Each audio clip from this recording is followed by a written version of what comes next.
L'un des principaux sujets de nos conversations lors du sommet a été la nécessité pour les autres membres de l'OTAN d'assumer la charge de la défense de l'Europe, y compris la charge financière.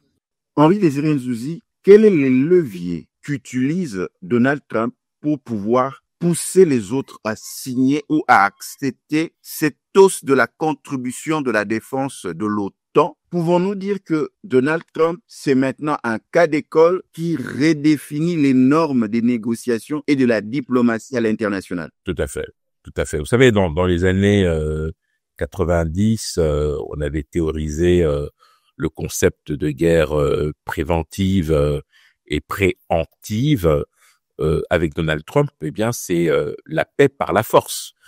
Si vous souhaitez obtenir un résultat durable en la matière, vous êtes obligé d'utiliser la menace et l'intimidation, pousser vos interlocuteurs dans leur dernier retranchement pour qu'ils puissent céder. Et c'est exactement ce qu'il a fait.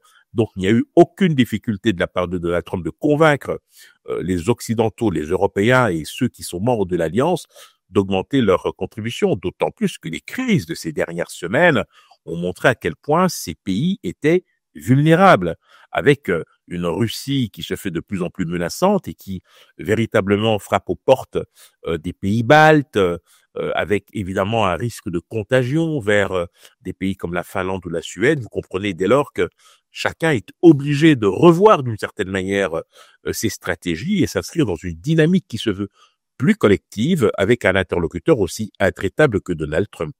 De partout où vous nous suivez, vous êtes dans votre nouveau numéro de votre magazine en connexion entre Kinshasa et Dallas, où nous recevons pour vous Henri-Désiré Nzouzi, expert en diplomatie internationale, initiateur des apéros de la diversité, du networking, et nous échangeons avec lui en débriefant dans le JT diplomatique. Nous allons suivre un élément sur le sommet de l'OTAN et nous revenons après.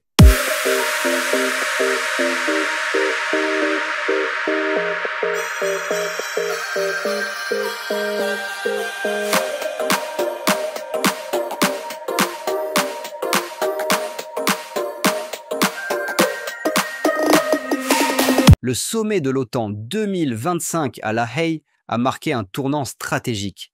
Les membres se sont engagés à consacrer 5% de leur PIB à la défense. Un effort sans précédent impulsé par les États-Unis. L'un des principaux sujets de nos conversations lors du sommet a été la nécessité pour les autres membres de l'OTAN d'assumer la charge de la défense de l'Europe, y compris la charge financière.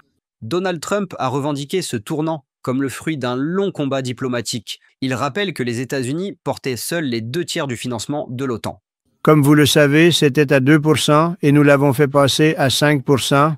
Et ils ont dit, quelques-uns sont venus me voir. L'un d'eux en particulier m'a dit, « Monsieur, cela fait 20 ans que nous essayons d'atteindre 3% sans y parvenir, et vous l'avez fait monter à 5%. » Le sommet de La Haye restera dans l'histoire comme celui d'un réalignement radical des équilibres de défense au sein de l'OTAN, avec un Donald Trump plus déterminé que jamais à redéfinir les règles du jeu.